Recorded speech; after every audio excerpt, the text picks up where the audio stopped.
আসসালামু আলাইকুম সুপ্রিয় শিক্ষার্থী ভাই বোনেরা, আশা করি সবাই ভালো আছো। 2024 সালের ডিগ্রি পাস প্রথম বর্ষের ফর্ম পূরণ কিন্তু অলরেডি শুরু হয়ে যাচ্ছে। আর তোমাদের নোটিশ প্রকাশ করা হয়েছে। এটা মূলত যারা 23-24 শিক্ষাবর্ষের স্টুডেন্ট, জাতীয় বিশ্ববিদ্যালয়ের ডিগ্রি পাস বা ডিগ্রি কোর্সের যারা স্টুডেন্ট, তাদের ফর্ম পূরণের বিজ্ঞপ্তি কিন্তু ইতিমধ্যে প্রকাশ করা হয়েছে।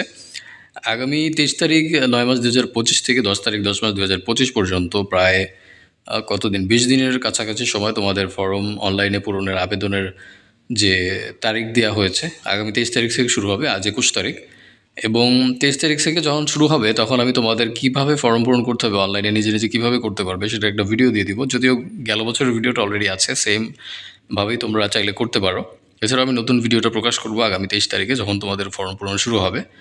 তো তোমাদের একটা কথা লেখা আছে এখানে যে সম্ভাব্য পরীক্ষার্থীর তালিকা বিষয়ে সংকেত বিবরণ সব কিছু হচ্ছে তোমাদের এই ওয়েবসাইটে পাওয়া যাবে। একটা ওয়েবসাইট দেওয়া আছে।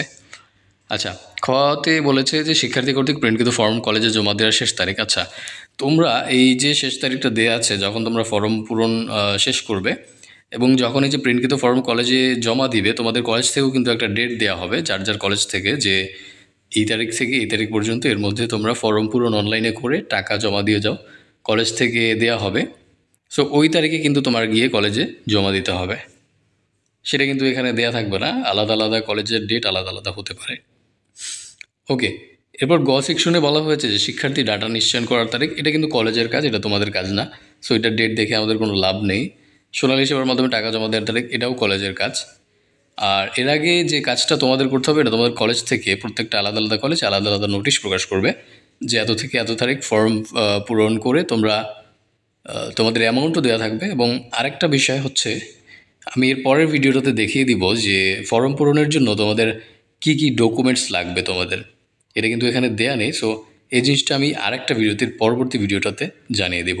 শুধু এটাই আপডেট দিচ্ছি এই ভিডিওতে যে তোমাদের ফর্ম পূরণ আগামী 23 তারিখ থেকে শুরু হতে যাচ্ছে, যেটা 10 মাসের 10 তারিখ পর্যন্ত থাকবে।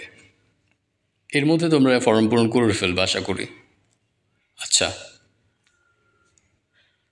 আরেকটু নিচের দিকে যদি আমরা দেখি, আচ্ছা, ফর্ম পূরণে কত টাকা লাগবে এটা তোমাদের প্রশ্ন থাকতে পারে।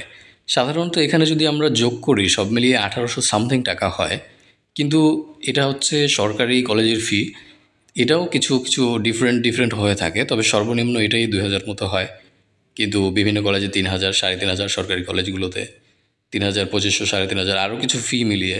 অনেক কলেজে কী হয় যে ইনকোর্সের ফি আলাদা নেয় না, অন্যান্য যে এক্সামগুলো টেস্ট এক্সাম নেয় সেগুলোর ফি আলাদা না নিয়ে একসাথে নিয়ে নেয়। সো সেক্ষেত্রে আরেকটু বেশি হতে পারে, তোমাদের 3000 থেকে 3500 টাকা সরকারি কলেজে হতে পারে। আর বেসরকারি যে কলেজগুলো তো আছে ওগুলোতে 5000, 6000 টাকাও রাখে। এর বেশি আশা করি রাখবে না।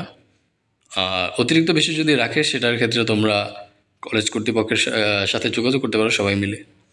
আর এছাড়া আরেকটা জিনিস, যেটা যারা হচ্ছে 17-18 শিক্ষাবর্ষের ছিল, যারা এক বা একাধিক কোর্সে অকৃতকার্য বা ফেল হয়ে 17-18 শিক্ষাবর্ষের যারা এই প্রথম বর্ষে এক্সাম দিতে পারবে চাইলে, কিন্তু একটা শর্ত দেওয়া আছে, তাদেরকে হচ্ছে অন্তর্ভুক্তি ফি 6000 টাকা দিতে হবে। এবং দ্বিতীয় তৃতীয় বর্ষে সকল শিক্ষার্থী কৃতকার্য হয়েছে তারা বিশেষ বিবেচনায় শুধুমাত্র 24 সালের অর্থাৎ এই এক্সামটা দিতে পারবে বিশেষ বিবেচনায়। এবং এর পরে কিন্তু তারা এবারে যদি ফর্ম পূরণ না করে তাহলে 17-18 শিক্ষাবর্ষের শিক্ষার্থী আর প্রথম বর্ষে পরীক্ষা দিতে পারবে না। এটা একটা জানার বিষয়।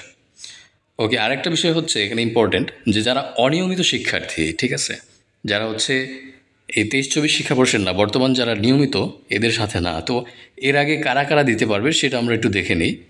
2020-21 শিক্ষাবর্ষের যারা, 21-22 শিক্ষাবর্ষের যারা, এবং 22-23 শিক্ষাবর্ষের, অর্থাৎ এর আগে যারা এখন বর্তমানে সেকেন্ড ইয়ারে অথচ এক্সাম হয়তো দেয়নি অথবা ফেল করেছে, তারাও কিন্তু এক্সাম দিতে পারবে অনিয়মিত সেকশনে। সো দেখতে পাচ্ছ তোমরা যারা 20-21, 21-22, 22-23, অর্থাৎ তোমাদের আগের আরও 3 ব্যাচ, তারাও এক্সাম দিতে পারবে তোমাদের সাথে যদি ফেল করে থাকে। এবং যারা হচ্ছে F গ্রেড পেয়েছে তারাও এক্সাম দিতে পারবে। সো এইসব ক্ষেত্রে হয়তো কিছুটা জরিমানা রাখে কলেজ কর্তৃপক্ষ, সেটা আলাদা আলাদা কলেজের জন্য আলাদা আলাদা হয়ে থাকে, ঠিক আছে। অ্যান্ড তোমাদের বলা হয়েছে সার্টিফিকেট কোর্স পরীক্ষা। ওকে, আর এগুলো তেমন একটা ইম্পর্টেন্ট না।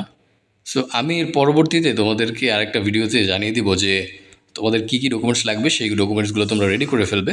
এবং অবশ্যই 23 তারিখে আমি তোমাদের ভিডিও দেবো কীভাবে ফর্ম পূরণ করতে হবে। তো আজকে এই ছিল তোমাদের আপডেট, এবং পরবর্তী আপডেট সাথে সাথে সবার আগে পেতে আমাদের চ্যানেলটি সাবস্ক্রাইব করে রাখো। দেখা হচ্ছে পরবর্তী ভিডিওতে। সে পর্যন্ত ভালো থাকো, সুস্থ থাকো। আল্লাহ হাফেজ।